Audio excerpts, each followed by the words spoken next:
Welcome to Writer Syndrome, a podcast about writing from start to finish. This episode's topic, the story beats. Deep dive into Story Beats Act 1. I'm Russ Capasso, and joining me as always is Tim Letney. Tim, how are you, and how do you feel about your story beats? I feel pretty good now. Yeah. I didn't feel great before. Yeah. I definitely had to retrofit some of the beats in after the fact. I think, once again, I talk about this all the time, but when I jumped in, at least to my first act, I hadn't planned enough. Yeah. I just didn't plan enough. So luckily, having read a lot of books and watched a lot of movies, I feel like the beats themselves kind of come out naturally a little bit, some of them, but some of them don't. Some I was completely unaware about. So, we released our first podcast on the story beats, and we'd gotten a lot of feedback that folks had found that very useful. So it seemed like going in a little deeper and maybe a little slower, because trying to cram through 15 beats in one cast is kind of a lot. So I think it'd be good for us to take a deep dive and a hard look at each of the beats, maybe break this up into a few episodes. And when we say story beats, we're specifically referring to the Save the Cat methodology, I guess, right? There's a lot of different structures and methods out there. There's the Freytag's pyramid. There's Snowflake method, which is more process oriented. There's obviously the hero's journey, Joseph Campbell, and Save the Cat. Those are kind of like the popular ones. There's a bunch of other ones. I know Dan Harmon's got his own circle of pyramids of life or whatever.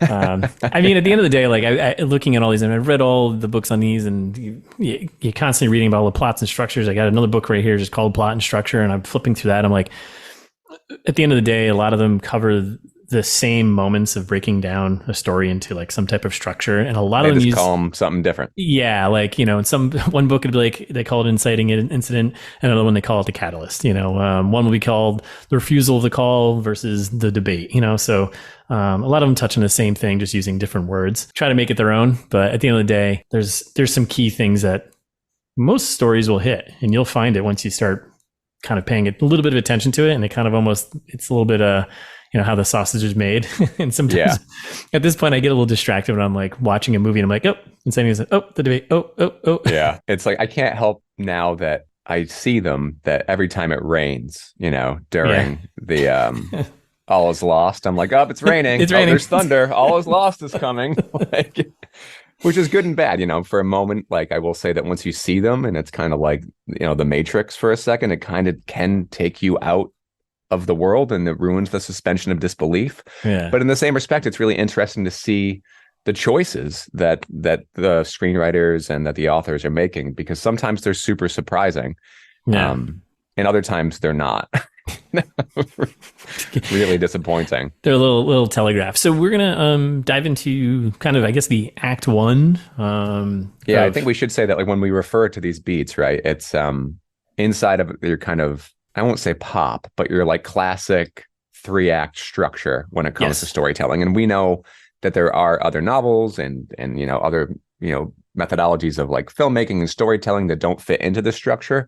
But far and away, if you're writing genre fiction, I mean, honestly, even literary fiction will have these beats. They're a little more opaque, at least for me. Sometimes they're harder to kind of pick out, but they're usually there. Yeah, I mean, if you look at Freytag's pyramid, there's 5 steps, or it's kind of broken into I guess a 5-act structure in a way. But the first step is exposition, which basically covers everything we're going to talk about right now. That's coming from Save the Cat. Hero's journey, same thing. That's definitely broken into 3 very clear acts structure. There's departure, initiation, and return. Departure is certainly the Act 1. Ends in the hero deciding, and basically with the catalyst, inciting incident, if they're going to go, or the debate, seeing if they're going to go on with their journey. So I'll tell you, man, if you want to see it really easy, if you want to see a really simple example of these beats at work, watch a Disney princess movie, watch Moana or something, and it is it really spells it out. Yes. I mean, hell, Star Wars, the first totally that is the hero's journey. All the beats are right there. It's just so obvious how they're placed out. So, and that's why they're satisfying. There's expectation, and then there's subverting expectations. looking at you, The Last Jedi. We're not getting distracted already. Let's talk about Star Wars for 30 minutes. Don't distract me already. All right, so Act 1, the story beat. So, like I said, we're gonna mostly focus on Save the Cat. So, before we actually get into it, what got you into using the Save the Cat? I know you and I both read this book, and we both kind of drawn to it. Was there anything in particular about it that you liked versus like all these other structures? So it was in my periphery already because my wife's a screenwriter. So she had the iteration for screenwriters. Right. Which isn't much different, by the way. There's a couple more things for the novel. Like I think they break out a couple extra beats, but it's not much different. Yeah. So, I mean, I was really just kind of Googling around in the beginning. I was like, hey, I've written, I guess, Act 1 of a book.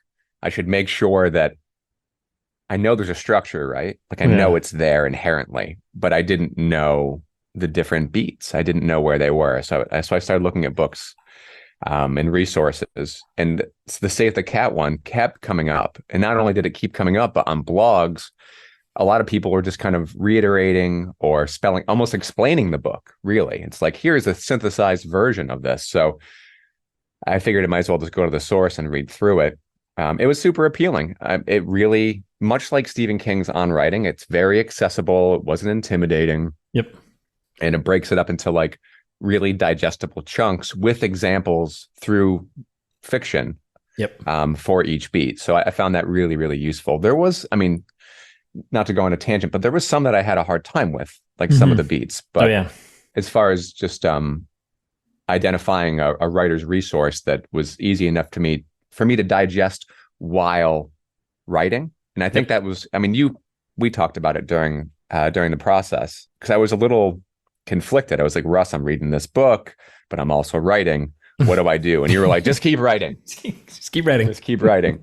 And like I said, I hit most of the beats, but I did have to go ahead and retrofit some other ones that I'd completely missed. And it's not that hard to do it, but hindsight 2020, I wish I had read the book in full first, taken notes on it, did a little more of a concrete outline with these beats in mind, as opposed to just my own mental character journey in mind. And it would have saved me probably a rewrite, or at least a draft or two, because I'm on draft 6 now. My beats are in place.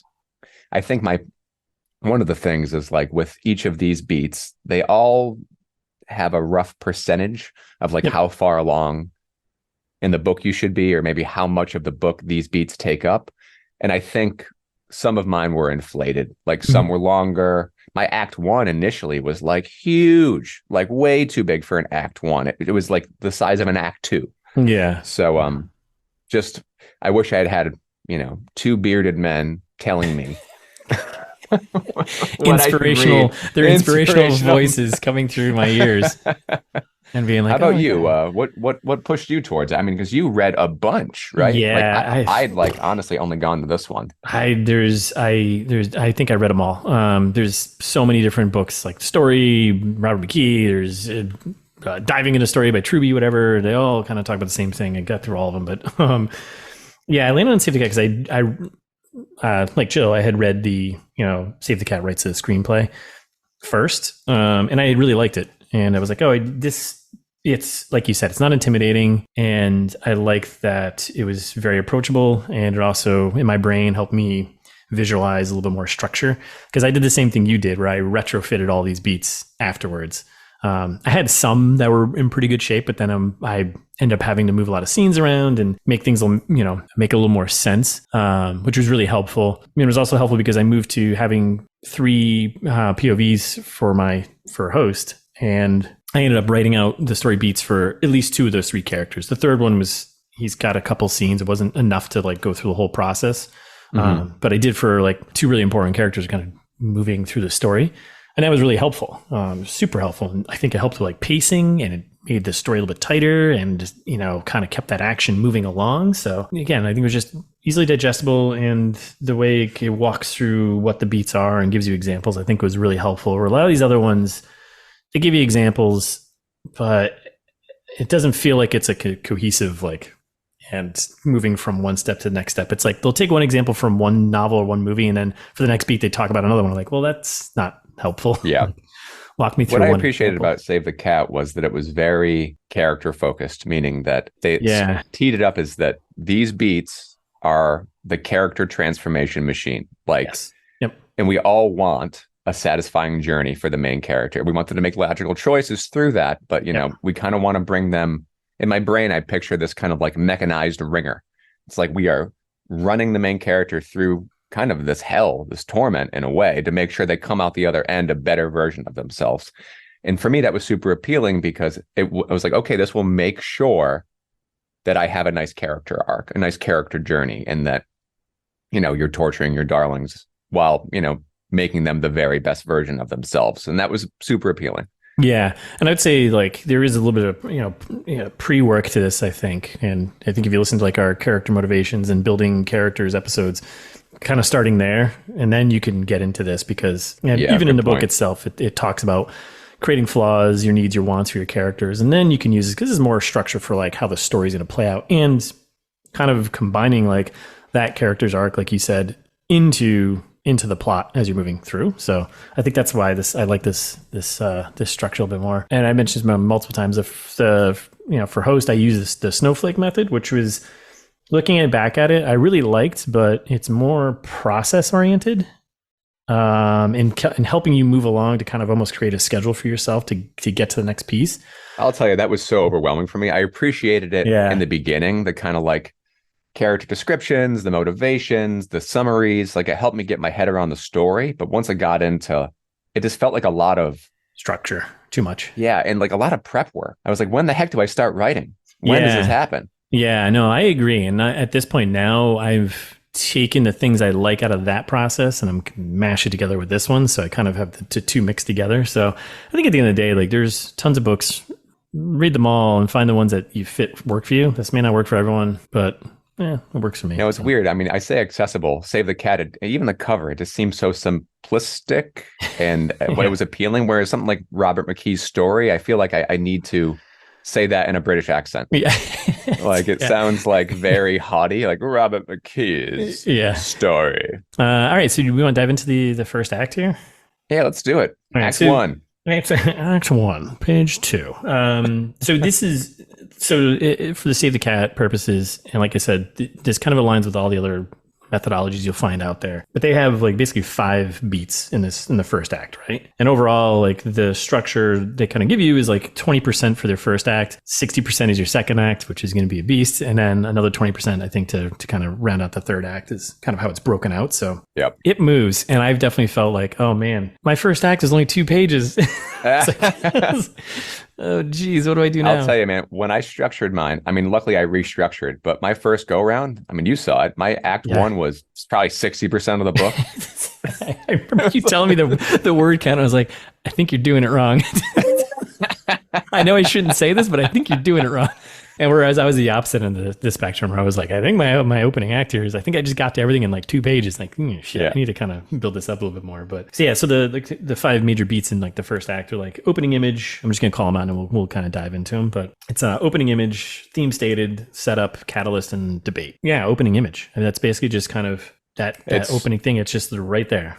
It's what it is. Every book, every movie, it's like a day in the life, but it is very much momentary. It's very short.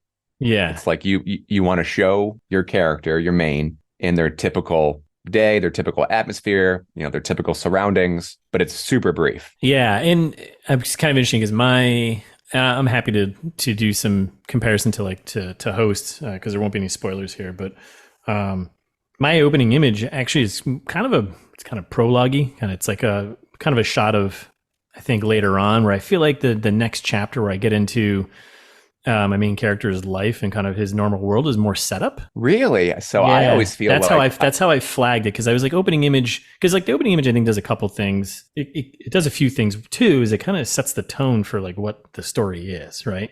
Yeah.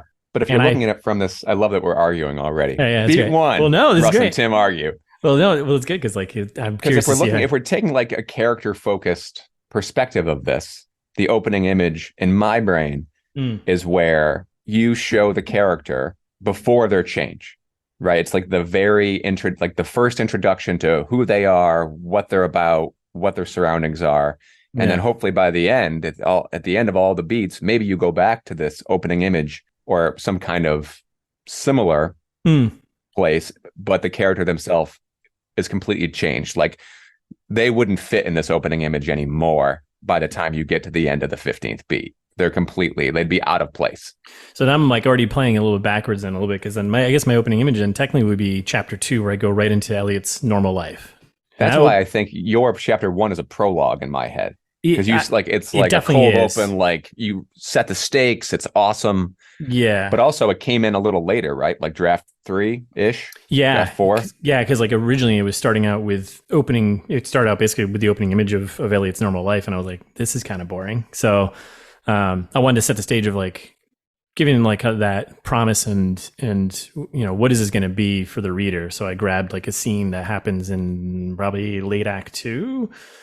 Going to act 3 almost, and I pulled that scene up to like the opening and kind of did like 2 weeks earlier type of move. So yeah, I guess my opening image then is chapter 2, which would be Elliot's normal life when he's up in the cabin cleaning out stuff, because that mirrors the final image of him going back and kind of closing. Yeah, I think getting so. That closure. It's protagonist based, and it's them with their flaws and all before they've become the better version of themselves. Agreed. And I'd say there's another thing I think about this structure, which I think we need to be cautious about, because like, yeah, they even break down the percentage of when these moments should show up, but there's a range. So it's like, yeah, the opening image is 0 to 1% of the book, right? That's the first couple what pages. The heck, 0%? And it's like, maybe they mean it's a first 0.1%. Yeah, 0.1%. If it's 0%, it doesn't happen. Theme stated is like, within the first 5%, setup is 1% to 10%. So like, these moments don't have to happen in order. They can happen within,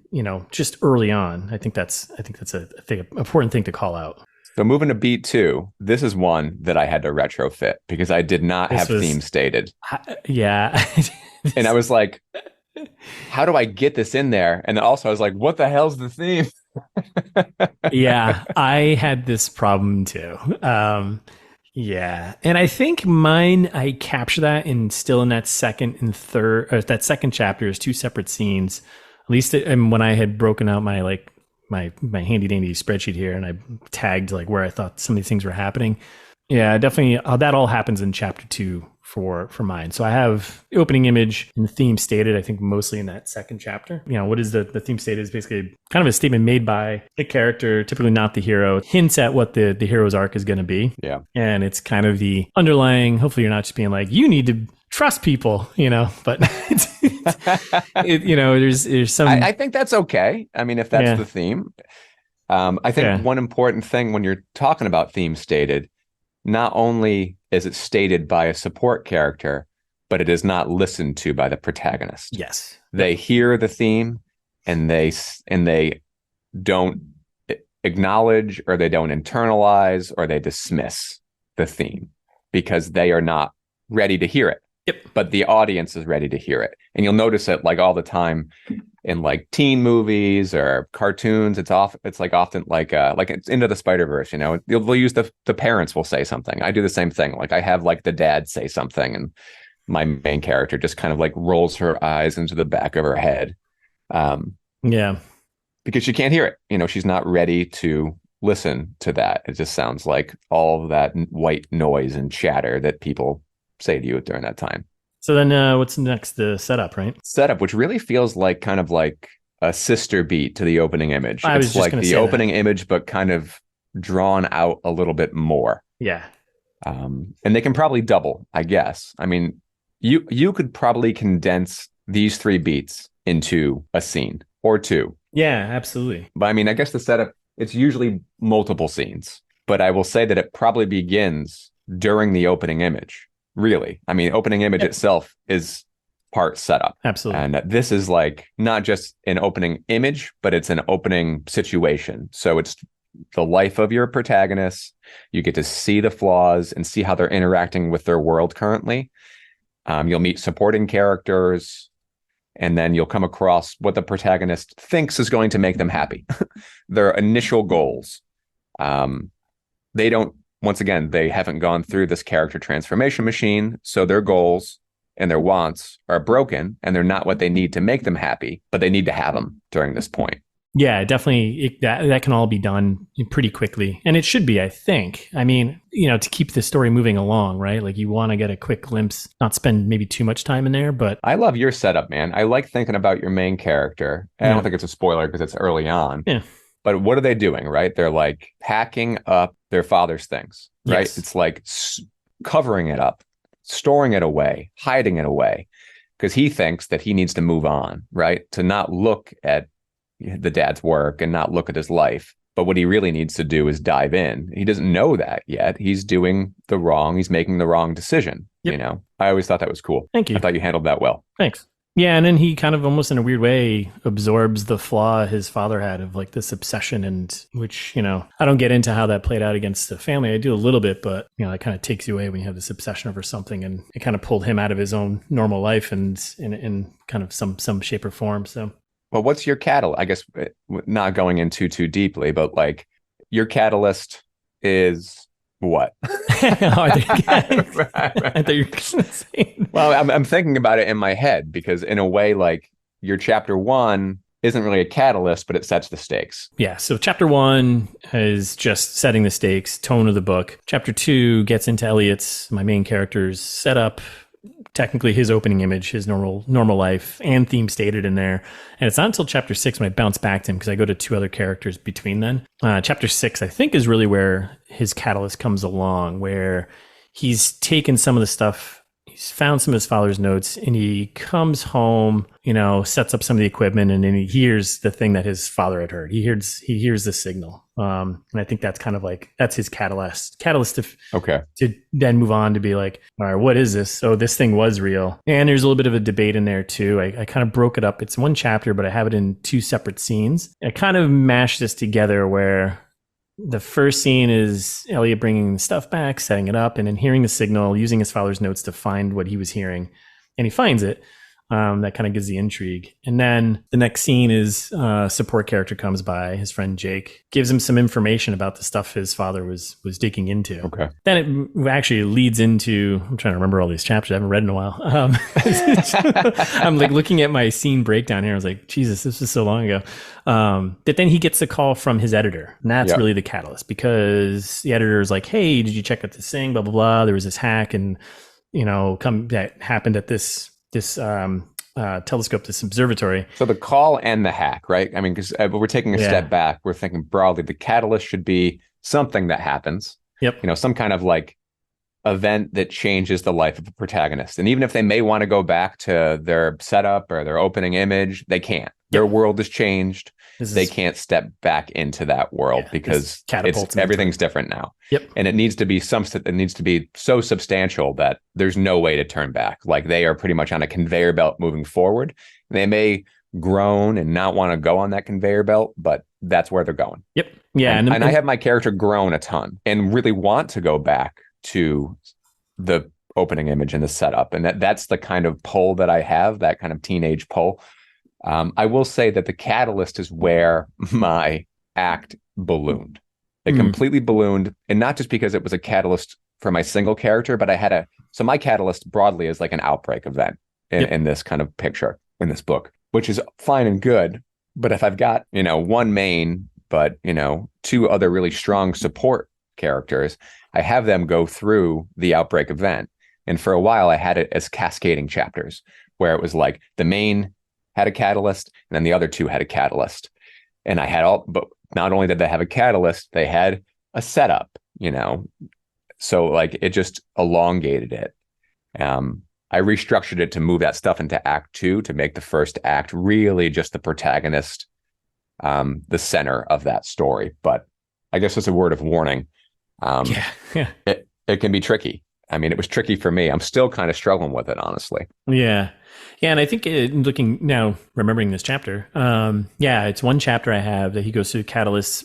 The debate is kind of debatable. Now I'm like thinking about how I think it doesn't. Debate's debatable. Yeah. I don't think it's a very meta debate. Debate is debatable. Debate being the next beat. I'm actually looking at it now, looking at these scenes and like thinking about it. And I had tagged this 1 chapter, chapter 6 in particular. Like I said, he brings his equipment home. He hears the signal. So it kind of like pulls that intrigue in from what his father had found, right? Friend supporting character comes over. kind of points out the obsession that, almost a bit of theme stated here again, that his father had, that Elliot might be, starting to take into. And then I think the real catalyst actually is when he gets the call from his editor being like, hey, did you check out that information I sent you, which I set up in like the first chapter there. And Elliot's like, no. And he's like, you should take a look at it. And he starts talking about the observatory that gets closed down by the FBI because there was some hack that happened there. And then Elliot has like a kind of a light bulb moment where he goes back through his father's notes and he sees that his father had tracked the signal or something back to one of the observatories. And that's like really the catalyst. So then at its core then, isn't the main event for you, the catalyst is the hack, and then everything else, it connects to it because the hack happens, and then the information trickles down to Elliot, and then his life is changed because of it. Because without that attack, nothing would have happened. Yes, like he wouldn't have gone on this journey without that happening. I really should say the signal's appearance. I shouldn't say hack, but I should say the signal appearing is what really sets everything in motion. And you're right, because like at its core, that is the catalyst, right? But the scene that really kicks it off is him getting this information from his editor, being like, "Hey, this got closed down." And I'll tell you what, man, I like your book. Like the old English major in me, I want to go ahead and like write a paper about your book. I used to love doing that when I was younger, like in my teens and 20s. Sit down and like read a book, and because that was like all what my undergrad and grad degree was, like read a book. Write about a book. Yeah, I think I might write a thesis on your book, dude. Thank you. The only like little bit of advice that I would give around the catalyst is that I think, at least for the character, maybe not for the world, but for the character, for your protagonist, it needs to be significant enough for them to not be able to go back to their normal world. Yeah. It needs to be like, they need to be shook enough. I mean, once again, they can want to go back, and that's kind of what leads to the debate, which is the next beat, but they can't be able to. They can't. And often, like, if you look at once again, like looking at something like Moana, like she can't go back, like literally physically can't go back. She leaves the island. She's off on a quest, like your character needs to leave their comfort zone, and they can long for it, but there's no going back to it. Yeah. It's interesting because like the first 2 drafts or so of Host, looking back at it, and I wasn't using these at all. Yeah. My main character could have just been like, I'm just gonna go home. Like there was nothing there. At least this, like, maybe there's an argument he could go back, but I think it's more of him. He's so. But personally, he couldn't go back. Exactly, and that's like personally, he can't. That's what I mean. You think about, like, if we're going to talk about Star Wars, as I perpetually do, Luke can't go back because Aunt Beru, Uncle Owen, and Aunt Beru, they're skeletons. Yes.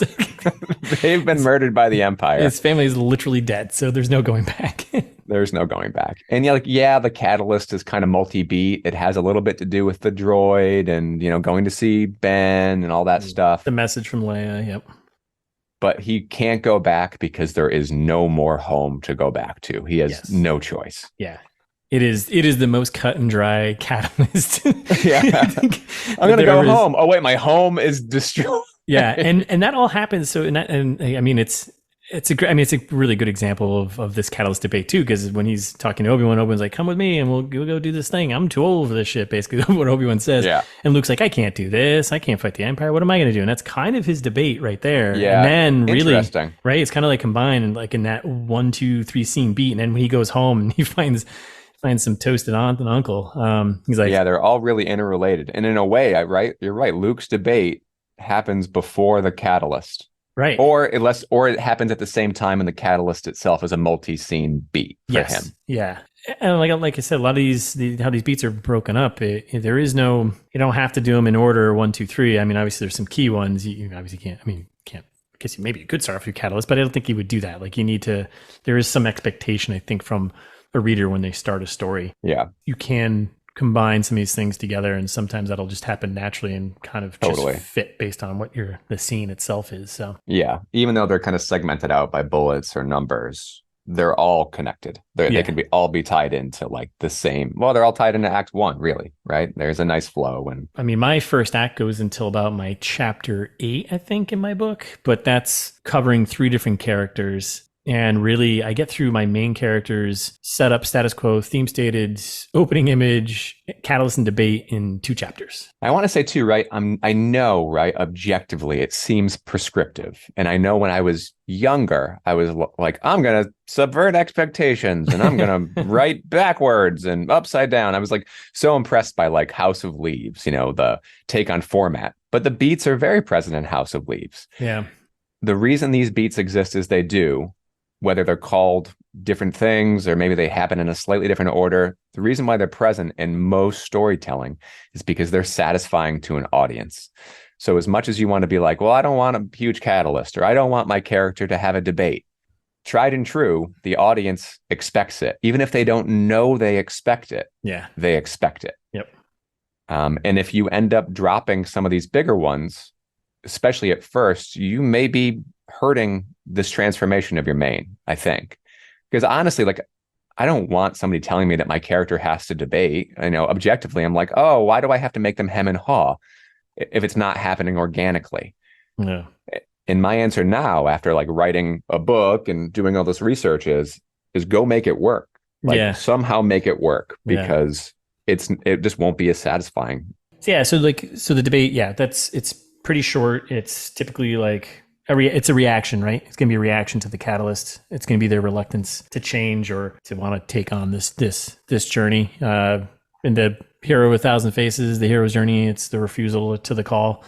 Definitely an important step, because it shows that they don't want to go through this transformation. Like, they're fine with their regular life, but circumstances around them won't allow them to keep that normal life without some type of repercussion. So, I mean, that covers like the major beats in the first act. So Act 1 complete. Act 1 complete. Next stage. Next episode we'll get into Act 2 and all that fun stuff. But I kind of wrap things up. What have you been watching, reading? So if we're going to talk about Star Wars, Ahsoka, you watching? I really like Ahsoka. Really? I am like very impressed. My only complaint would be so far is that some of the episodes are a bit short, and I wish I was a good enough person to wait until the end of the season to watch it all. It's a long movie.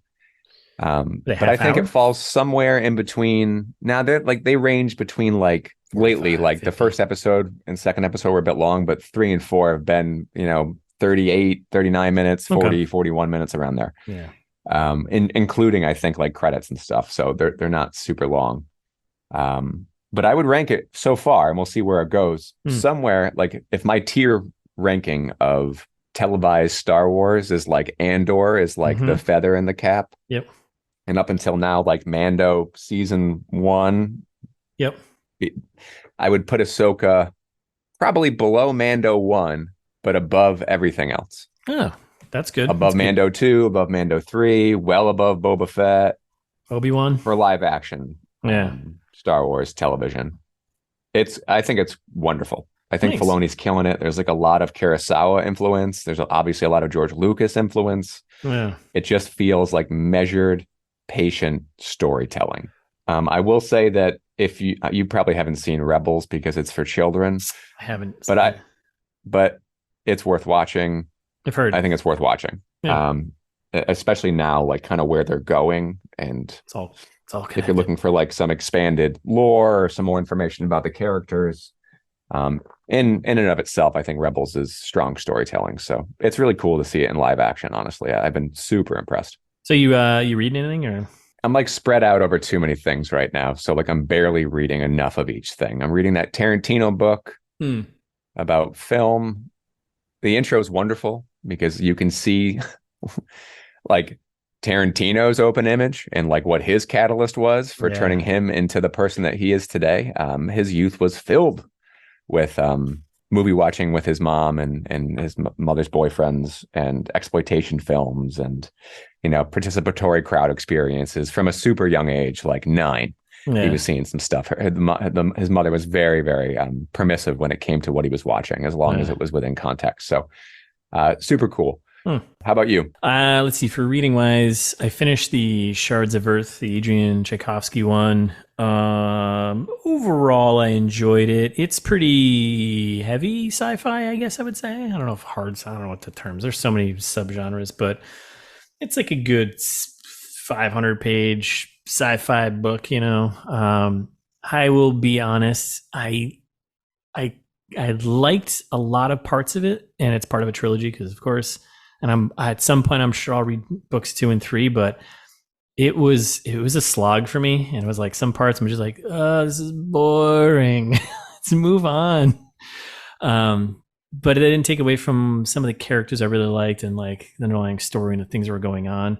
It's kind of feels like trying to be epic sci-fi, space opera, you know, hard sci-fi type of book. So yeah, I'm not going to rush back into parts 2 or 3, but I will someday. And I just started this freebie from Amazon I've had for a while. It's a crime thriller, Hidden in Snow. I think it's by a Swedish author. It's translated to English. Vivica Sten, I think is her name. Oh, cool. Any good? It feels very standard crime thriller procedural. It gets into a lot of like the daily details of everyone's life, which I don't know how much. I mean, I'll put this out there. It's a 450-page crime thriller, which to me feels like way too much. Cut that down to like 350. Let's move along. The chapters are really short, like a couple pages, and like they're almost like scenes. It's broken out by like a couple, you know, parts in like days, so it's happening over like a week or so. So I guess you kind of have to get into the daily nuances of people. There's a murder, and there's parents who are, you know, we keep bouncing back to the parents, and like they're just falling apart. And it's like, okay, you know, they're falling apart. I get it, their kid has passed away or been murdered, but feels like there's a little too much of that. So I think I'm mixed on it right now, but I'm going to be done with it today or tomorrow. So, but just trying to brush up on all the crime thrillers. One correction. I misspoke about that Tarantino book. It's called Cinema Speculation. Okay. The other thing that I wanted to bring up, and I know why I didn't, because of your hate of Lord of the Rings. Oh my goodness. And all things Tolkien and Peter Jackson. My God, you're gonna have the internet after me. All 35 listeners. I finished reading Fellowship to my kids, and we started up The Two Towers. Is that way? And they made me really. What's that? Is that the name of the book? Fellowship to my kids. Fellowship to my kids. I finished reading Fellowship of the Ring to my kids, and we watched the movie. Oh. And I had a really proud parenting moment because I was like, I am not going to torture them with the extended edition. Thank God. So we sit down and we watch it, and we get to like one of the scenes. There's a gift-giving scene when they're in Lothlorien. Don't roll your eyes. And both my kids were like, hey, how come, you know, Gimli didn't ask for Galadriel's hair? And I was like, oh, that's in the extended edition. They're like, oh, we want to watch the extended edition. No. So we switched midstream to the extended edition. And now they're like, we only want to watch the extended editions because it's got more of the book in them. So they're wonderful children who are allowing me. It's interesting, man. Like there is so much description in the first book. Yeah. And I started reading it just because they would fall asleep to it, because there's just so much descriptive, like different kinds of bushes they're walking past, and, you know, rocks and rivers and ravines. And it can be a little mind numbing. Yeah. Like it can be very like meditative and peaceful if you're in that mood. But if you're like, all right, let's get this story going, it's not the book for you. Yeah. Whereas I think so far Two Towers is like the story's moving. It's going. All right. So I don't know. Is that it? We're done. We're done here, right? That's it. Yeah. Act 1. Act 1 complete. Act 1 complete. We debated. We catalyst ourselves. We had a catalyst. We had We'll be breaking into 2 the next episode. So yeah, next episode we'll get into Act 2 and all the beats that are trapped within there. That is going to be the heftier of the episode because there's quite a few. It's kind of like the meat of most stories, and it's the meat of all well-structured stories. Yes. Act 2 should be the majority of your book. It should be. And is the majority of my book now, but it was not the majority of my book during Act 1 or my first draft. Yeah. So we're going to get into the next episode. I think that's it, right? So thanks for listening. If you enjoyed it, just pass it along to someone, let them know.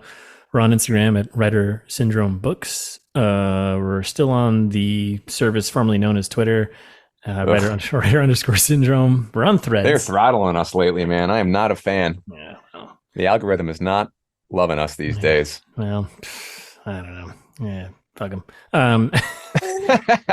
We're on Threads, but you can find all of our episodes and contact info at writersyndrome.com. That's it. Go check it all out.